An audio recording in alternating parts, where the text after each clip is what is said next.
from that smell.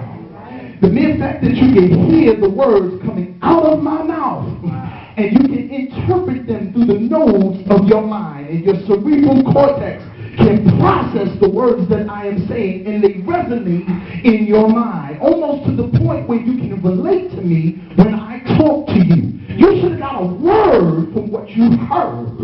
You should have caught a word from what you saw. You should have caught a word from what you smelled. I got news for you. Even when you took a bite of that food, you should have caught a word from that taste.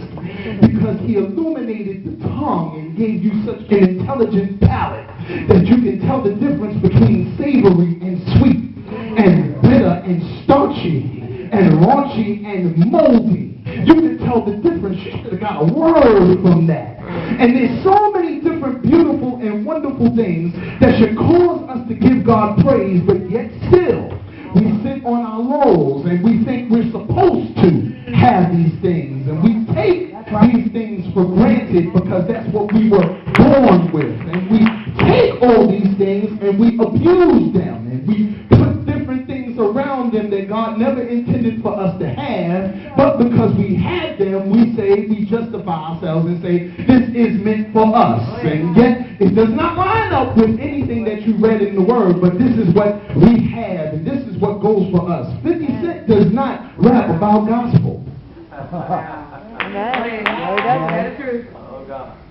I mean, you're not going to open an R. Kelly CD and find something about Jesus. You may get a little inspiration depending on what crazy mood he's in, but you might not get anything about Jesus.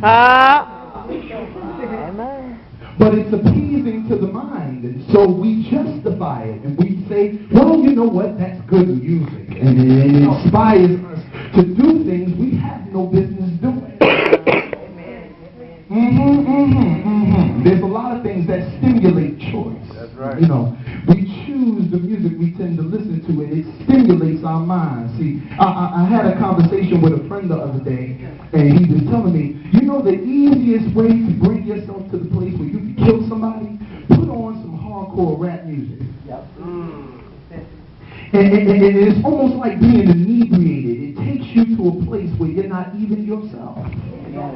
The power of the spoken word, laced with such melodious music, coming from an instrument that played right next to God, yet could not know his face.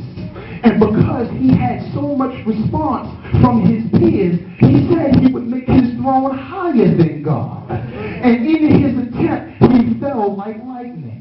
But yet we still embrace him, and we think he is the be-all, end-all of our satisfaction. Come on. Should I keep going? I hope I didn't bore you. Lesson, Jesus. It puts us in a state of a euphoria, almost a state of mindlessness, and it numbs you to what God has put you on this earth for. To the point where you can do just about anything to anybody and not feel anything after you do it. Hence our text tonight. Jesus paints a parable based on a question from Apostle Peter. Jesus is now teaching his disciples, and he is preparing to leave off the scene. He said, if I not die, the Comforter will not come.